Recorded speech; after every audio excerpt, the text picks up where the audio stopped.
ये रूम पर मैं हक मार के नहीं बैठा हूँ, अभी मैं ना लीगल ऑक्यूपेंट हूँ इस रूम का। बाकी पैलेस्टाइन वाला जो मसला अभी तक इस पे इसलिए नहीं वीडियो बनाया क्योंकि मुझे पता है जिस दिन मैं वीडियो बना दूं जब ये पत्थर उठा के फेंक के मारते कि ये देखो आतंकवाद है। आप पैलेस्टाइन को अगर सपोर्ट कर रहे हो किस बेस पे कर रहे हो ये आप। अस्सलामुअलैकुम guys, this is Aqib Nadeem, you are watching me on channel Ayan Khan. I am back again with a brand new vlog. एक और नए दिन की शुरुआत अंधेरी रात से, और सर सैयद डे के बाद से I couldn't prepare myself enough to shoot a new vlog. पता नहीं क्या बोल गया, जो भी बोल गया। अरे ऊपर से परिंदे चरिंदे जो है ना उड़ रहे हैं, डर लग जाता है। पता नहीं आपको दिखेगा भी या नहीं, आप देख सकते हैं अंधेरी रात की सुबह में चरिंदे परिंदे सब उड़ रहे हैं आसपास। खैर जल्दी से चलते हैं मस्जिद की तरफ। बाहर देख रहे हैं पूरी ओस गिर रही है। ओस तो गिर रही है मगर वो ठंड वाली जैसे गिरती वैसे नहीं गिर रही, हल्की हल्की गिर रही है। बाल गीले मेरे, तो इसके वजह से मैं टोपी निकाल लेता हूँ, थोड़े सूख जाए, अदरवाइज सर दर्द होगा। खैर मैं रात भर सोया नहीं आज, और फिर जब लेट हो जाता है तो फिर सोने का और मन नहीं करता, वरना फजर जो है छूट जाएगी। तो इसकी वजह से मैं सोया नहीं, फिर जगता रह गया। कई बार होता है रात में लेट में सो, उसके बाद फिर जब सो जाओ तो फिर 9-10 बजे के पहले आंख ही नहीं खुलती है, तो फजर जो है कज़ा हो जाती है। इसकी वजह से मैं रात भर सोया नहीं। मैं कहा भाई जग जाते हैं, अदरवाइज फिर से कज़ा वगैरह हो जाएगी। शेड्यूल जो है सुधार लेता हूँ कुछ दिन के लिए, फिर बिगड़ जाता है। ऐसे मसले मसाइल चलते रहते हैं। मेरा सर सैयद डे वाला जो व्लॉग था, लास्ट वाला व्लॉग था ना, उस पर किसी एक जनाब ने कमेंट किया था। मैंने वो कमेंट डिलीट कर दिया क्योंकि मैं जब ऐसे कमेंट पढ़ता हूँ मुझे गुस्सा आता है, फिर मैं उसमें गुस्से में कुछ रिप्लाई कर देता हूँ। इसकी वजह से मुझे वो कमेंट डिलीट करना पड़ा। ऐसे नहीं करता हूँ, मेरे को कुछ भी लोग बोलते हैं बोलते रहे, मैं कमेंट नहीं डिलीट करता हूँ जल्दी। बट जब करता हूँ, जब बहुत भद्दा कमेंट रहता है ना, मतलब इल्जाम लगाने वाला, तब डिलीट कर देता हूँ। मैं उस व्लॉग में मतलब ये बोल रहा था कि खाना वाना हम लोग नहीं खाएंगे, जूनियर से उनका ज्यादा हक है, वो आते हैं नए नए, उनको ज्यादा उनके अंदर एक जील रहता है, ज्यादा एक्साइटमेंट रहता है, तो उनको खाना ज्यादा जरूरी है या एक्सपीरियंस करना ज्यादा जरूरी है। हम लोग छोड़ देंगे तो कुछ चला नहीं जाएगा। मतलब मेरा ये कहना था कि हम लोग वैसे ही जब बाहर ही जाकर खाते हैं रोज, और बहुत सारे सीनियर्स यही करते हैं, तो एक दिन सर सैयद डे वाले दिन भीड़ बढ़ाकर क्या हो जाएगा, जिस दिन बाहर जमालपुर दोदपुर पता नहीं कहाँ से लोग ऑलरेडी आ जाते हैं खाने के लिए, तो उस दिन अगर मैं छोड़ दूंगा तो एक दिन अगर मैं छोड़ दूंगा तो क्या ही बदल जाएगा, उससे कुछ नहीं बदल जाने वाला। एकदम प्रिसाइजली अगर आपको बताऊं, अपन के जो खाने का खर्चा आता है ना, 140 रुपए से 150 रुपए जाता है 500 ग्राम बिरयानी का मेरे एक वक्त का। 2 वक्त अगर खाऊंगा तो 300 वैसे ही हो गया। नाश्ता मैं कर नहीं पाता हूँ, बट नाश्ते की जगह मैं अल्टरनेटिव चीजें रखा हुआ हूँ, जूस रखा हुआ हूँ, ब्रेड बटर, पीनट बटर ये ले लेता हूँ। कुल मिला जुला के ना मेरा 350 से 400 का एक दिन का खर्च जाता है खाने का। तो मैं इस लिहाज से बोला था कि जब, और ये मेजोरिटी जो एमयू के लोग हैं ना, अच्छी फैमिली से बिलोंग करते हैं, वो लोग इतना एक्सपेंस जो है बेयर कर सकते हैं। तो एक दिन सर सैयद डे वाले दिन क्यों इतना वो दिखाना कि आप खाने को जैसे नहीं मिल रहा है, टूट पड़ना। उस लिहाज से मैंने बोला था कि हम लोग इस दिन नहीं खाएंगे, बाहर चले जाएंगे, जैसे रोज जाते हैं वैसे ही आता है खर्चा हम लोगों का। उस दिन नहीं जाएंगे तो क्या ही हो जाएगा। जूनियर्स जो है उनके लिए एक्साइटमेंट वाला दिन है, वो खाएं, वो एंजॉय करें इस दिन को। वैसे ही दोदपुर जमालपुर वाली जो भीड़ रहती है ना, पब्लिक इकट्ठा हो जाती है, पूरा मेला लग जाता है। आपको मैं कुछ कुछ क्लिप्स दिखाऊंगा बीच का।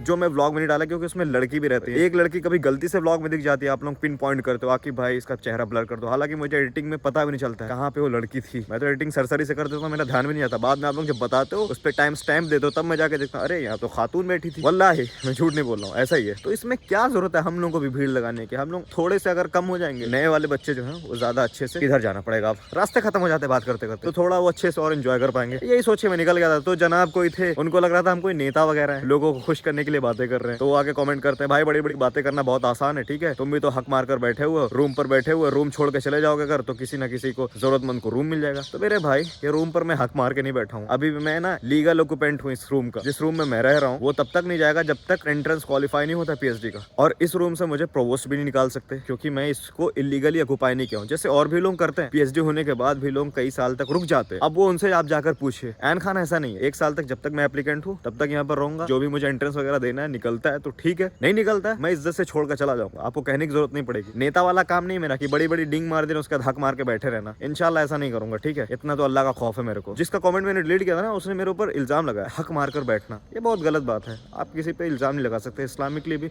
नबी अलैहिस्सलाम ने हदीस में मना किया हुआ कि अपने मुसलमान भाई के बारे में अच्छा सोचो, अच्छा गुमान रखो। आप कैसे सोच सकते हो मैं हक मार कर बैठूंगा किसी का? नहीं, ऐसा नहीं है। अभी मैं जा रहा हूँ सोने के लिए, मैं रात भर जगा हूँ तो सोऊंगा। बाकी व्लॉग बाद में कंटिन्यू करेंगे इंशाल्लाह। मैं 5-6 घंटे मस्त सोया, अभी उठा, नाश्ता किया, जा रहा हूँ खाना खाने के लिए।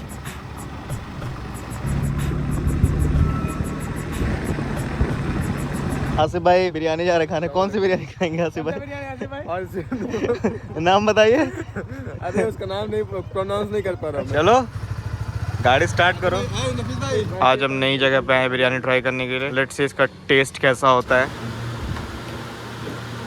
बिरयानी हमने खा ली। कैसी थी आसिफ भाई, जल्दी बताइए। मस्त बिरयानी, मस्त टेस्टी, आपको पैसा मिला है क्या? डिलीशियस। डेक्कन की तरह थी, बस उसमें डेक्कन वाली ज्यादा स्पाइसी होती है, थोड़ी फीकी थी। बाकी अभी हमको जाना अपने आधार कार्ड में थोड़ा अपडेट वगैरह कराना, फोटो वगैरह, उसके लिए हम सबको जाना है। तो खैर अभी हम निकल रहे हैं सीपी के लिए, जाएंगे सीपी पे एक बैंक जहाँ पे हमको आधार कार्ड का काम कराना है। आपको आज लोकेशन दिखा देंगे, लोकेशन रिवील कर देंगे, तो उससे आपकी हेल्प भी हो सकती है। इन फ्यूचर आपको अगर कुछ काम होगा तो आप वहाँ पे जा सकते हो, वहाँ पे भीड़ भी नहीं रहती उतनी ज्यादा। ये वो जगह है जहाँ पर लोगों का काम होगा। अगर काम हो जाएगा तो ये लोकेशन रिवील कर देंगे, अदरवाइज छिपा देंगे। सुनिए बोलना सुनिए। सो गाइस, अपना आधार कार्ड वाला काम जो था वो हो चुका है। आसिफ भाई कंटेंट दीजिए ना, कंटेंट। अबे अपना क्यों ले रहा भाई? सबका लूंगा। नफीस भाई क्यों टेंशन में हैं आप? Here comes our coffee.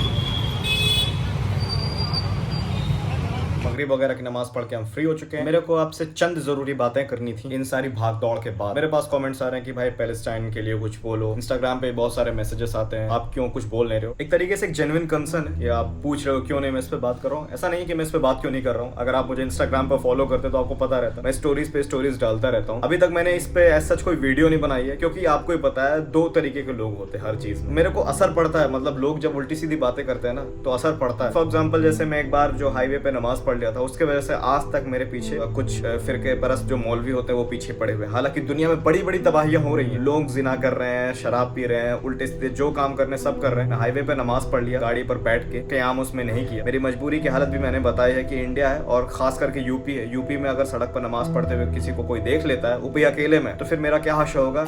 असर होता है मेरे ऊपर, तो इसीलिए मैं चाहता हूँ इन सबसे दूर रहूं। बट घसीट उसीट के मेरे को ले आते हैं इसमें। असल में ये पूरे झुंड में रहते हैं, मैं हूँ यहाँ अकेला। और मैं जो अपना फेम है उसको यूज नहीं करता हूँ इनके खिलाफ, उस फेम को यूज करता हूँ अपनी पॉजिटिविटी में। फिरके की बात करता हूँ, बट मैं किसी पर्टिकुलर एक आदमी का नाम लेके उसको कभी जलील करने की कोशिश नहीं करता हूँ कि जाओ इसको गालियां दो। और सारे यूट्यूबर्स करते हैं काम। मेरे पास जो ऑडियंस का बेस है उसमें से मेरे भी ऑडियंस में कई सारे ऐसे लोग होंगे ना, मतलब पागल होंगे मेरे लिए। मैं उनको कोई चीज बोलूंगा वो इंशाल्लाह जरूर करेंगे, मगर मैं उनको निगेटिवली यूज नहीं करना चाहता हूँ अपने पर्सनल गेन के लिए। वो जो कर रहे हैं मेरे ऊपर, ये सब उल्टे सीधे काम कर रहे हैं, मेरे ऊपर वीडियोस बना रहे हैं, मुझे कुछ नहीं करना, उनकी आईडी को टैग करना, उनके फोटो को लगाना है, दो चार इमोशनल बातें कर देनी। उसके बाद उनके कमेंट सेक्शन में जो हश्र होगा, क्या पता वहां आसपास जो लोग रहते होंगे वो भी उनका जीना हराम करेंगे। मुझे वो बिल्कुल नहीं करना है। अभी मैं इस हद तक नहीं गिरा हूं, तो अभी सिर्फ मैं वोकली बोल देता हूँ, रिफ्यूटेशन कर देता हूँ। जनरली जो मौलवी काम कर रहा है उसका नाम नहीं लेता हूँ। हालांकि मेरे को खबर है कौन कहाँ पे क्या मार्केट में क्या कर रहा है, मेरे बारे में कौन मेरे नाम से कितने व्यूज ले रहा है, सब कुछ पता है। खैर मुझे पढ़ना भी नहीं, इंशाल्लाह कोशिश करूंगा कि बचा रहा हूँ। बाकी पैलेस्टाइन वाला जो मसला है तो मैं स्टोरी वगैरह पे शेयर कर रहा हूँ। अभी तक इस पे इसलिए नहीं वीडियो बनाया क्योंकि मुझे पता है जिस दिन मैं वीडियो बना दूंगा, फेम का भूखा है, व्यूज का भूखा है, तो इल्जाम आते रहते हैं, फिर भी आएंगे उस पे, इसलिए मैंने बनाया नहीं है। बट अब बहुत सारे लोग बोल चुके हैं कि भाई कुछ बोलो, हम भी मुस्लिम से भाई, हमको भी बुरा लगेगा। वो नबी अलैहिस्सलाम की हदीस जो है ना, मैंने हालांकि बताई हुई वीडियो, मैंने डायरेक्टली पैलेस्टाइन का नाम लेकर नहीं बनाया हुआ है,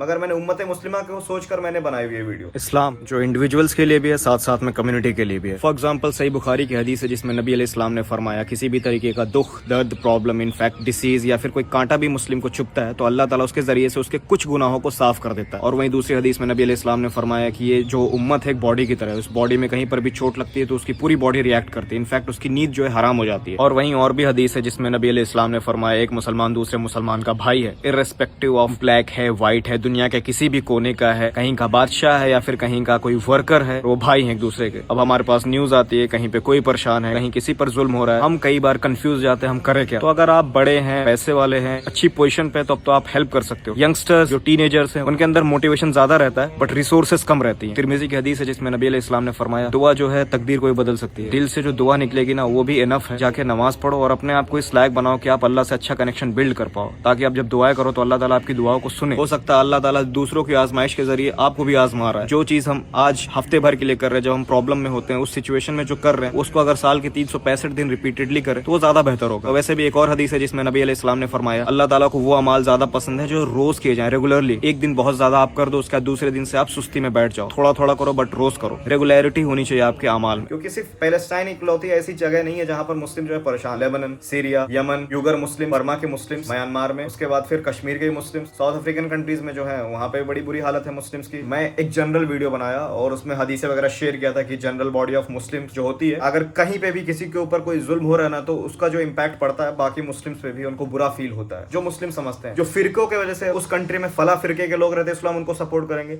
वो नहीं, वो दोगलापन है, वो मत करो, कोई जरूरत नहीं है। कहीं पे भी कोई मुसलमान रह रहा, ला इलाहा इल्लल्लाह मुहम्मदुर रसूलुल्लाह, ये कलमा पढ़ने वाला, कलमा शहादत पढ़ रहा है, उसका ईमान जो नबी अलैहि इस्लाम ने जो चीजें बताएं उस पर ईमान है उसका, मुसलमान हम उसको बोलेंगे। बाकी हम ये नहीं देखने वाले अंदर क्या कर रहा है, उसके अंदर घुसना नहीं हमें जिंदगी में, अल्लाह ताला का वो काम है। हम ऊपर ऊपर से चीजें देखते हैं, बस ऊपर से वो बोल रहा ला इलाहा इल्लल्लाह मुहम्मदुर रसूलुल्लाह, हमको मानना पड़ेगा जब तक वो कोई गलत काम करता हुआ ना दिख जाए, और ऐसा कोई काम जो उसको कुफ्र तक लेकर जाए, क्योंकि गलतियां सबसे होती हैं, बट कुफ्र तक लेकर जाने वाले अलग चीज होती है। अगर उससे तौबा नहीं कर रहा, जानबूझ के उसमें घुसा हुआ है, फिर अलग चीज है। कहीं भी किसी मुस्लिम के ऊपर अगर कोई प्रॉब्लम आ रही है तो आप आवाज उठाएं उनके लिए। The last thing which I wanted to share with you guys is, आप पैलेस्टाइन को अगर सपोर्ट कर रहे हो, किस बेस पे कर रहे हो, ये आप बहुत क्लियर रखना। ये नहीं कि फला फिरके के लोग वहां पे रहते हैं, सुन्नी रहते हैं तो हम वहां उनको सपोर्ट करेंगे, ये करके कभी मत करना। मुसलमान भाई रहते हैं, उनके पे जुल्म हो रहा है, मजलूम जहां पे भी रहेगा उनके साथ एक मुसलमान को खड़ा होना पड़ेगा। ये इस्लाम है। इस्लाम बोलता है मजलूम जिस पर जुल्म हो रहा है उसके साथ खड़ा होना है। पैलेस्टाइन का क्या मसला है, वेस्ट बैंक के जो मुस्लिम्स है, गाजा के जो मुस्लिम्स है, उनको प्रताड़ित किया जाता रहता है, मतलब साल भर उनके ऊपर कुछ ना कुछ किसी ना किसी तरीके से अटैक किया जाता है। We saw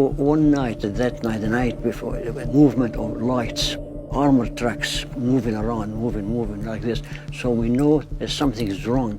That's why we knew that something is going to happen to our village. On April 9th, 1948, extremist Zionist forces, executing Plan D, closed in on Deir Yassin, even though the village had made a local peace pact with neighboring Jewish settlements. और फिर ये लोग भी defence में जवाब में पत्थर फेंक देते हैं, जो करना होता है ये भी करते हैं। अब चूड़ियां तो पहने हुए नहीं है, बट मीडिया किसको कवरेज देती है, फुटेज किसको देखती है, जब ये पत्थर उठा के फेंक के मारते कि ये देखो आतंकवाद है।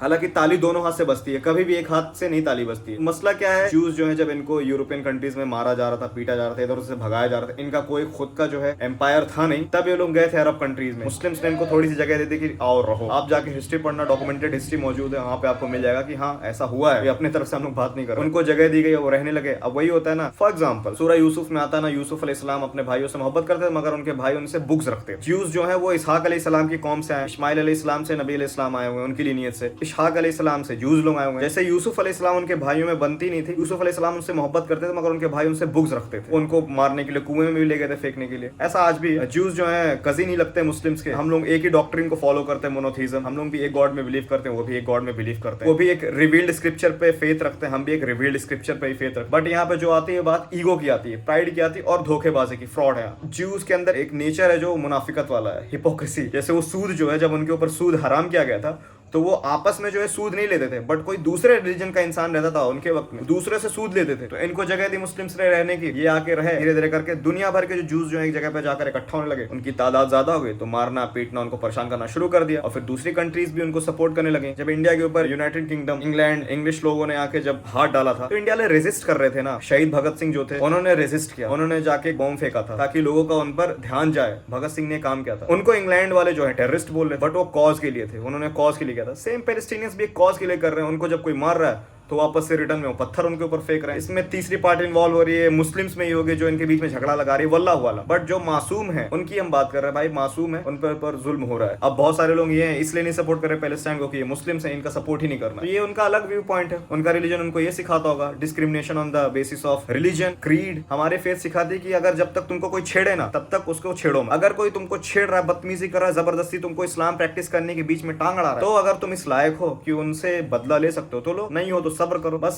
यही था मेरा व्यू पॉइंट। मैं सोचा इस पे बोल देता हूँ, आप में से कई सारे लोग बोल चुके हैं। अब मुझे नहीं पता इस वीडियो को देखने के बाद किन लोगों का क्या रिएक्शन होगा। जाहिर सी बात है सबको बात समझ में नहीं आएगी, उल्टी सीधी बातें मुझे कमेंट्स में बोलेंगे लोग, but I am ready to face that. Allah Taala मुझे सब्र दे और हम सबको सही चीज समझने की तौफीक दे और बोलने की भी तौफीक दे। अस्सलाम वालेकुम। देख रहे हैं आप कैसा सेटअप लग रहा है अपने, अरे क्यों बर्बाद कर दिया भाई पूरा सेटअप।